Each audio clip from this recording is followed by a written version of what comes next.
میری شادی کو ابھی پہلا منتھ ہی ہوا تھا کہ میری پریگننسی ہو گئی۔ یہ بات میری ساس کو ہضم نہ ہوئی۔ میری ساس نے میرے سے اتنی باری بالٹیاں اٹھوائیں، پانی کی، کمبل رضائیاں دلوائیں، سردی کا ٹائم تھا۔ خیر 3 مہینے میری پریگننسی چلی، تیسرے منتھ میرا مس کیریج ہو گیا۔ پھر 3 مہینے بعد پھر میری پریگننسی ہو گئی۔ پھر میری یہ بات نند کو پتہ چل گئی۔ پھر ساس اور نندوں نے میرے ساتھ وہی ظلم زیادتی، وہی مسئلے مسائل، پھر میری پریگننسی مس کیریج ہو گیا۔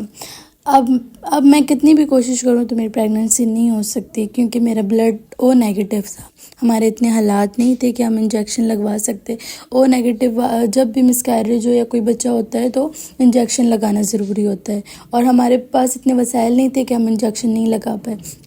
اب میں اور میرے ہسبینڈ الگ گھر میں رہتے ہیں، کرائے کے گھر میں رہتے ہیں، بہت مشکلیں سہی ہیں، بہت کچھ برداشت کیا ہے، اور اب ہمارا اپنا گھر ہے الحمدللہ، پر ہمیں اولاد نہیں ہو سکتی۔ اللہ نے ہمیں اولاد کی نعمت سے اب نہیں نواز سکتے۔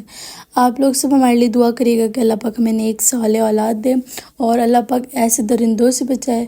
اور میری ساس اب پچھتاتی ہیں کہ کاش میں اپنے بیٹے کے ساتھ زیادتی نہ کرتی، اور میری ساس نے اپنے دوسرے بیٹے کا بھی گھر ایسے خراب کر دیا۔ ایسے اس کی بیوی کے ساتھ بھی یہی کمبل رضائیاں اٹھوانا، پریگننسی میں زیادہ سارے کام سارے اس کی ذمہ داری پہ ڈال دینا۔ اب وہ بیٹا بھی ماں سے الگ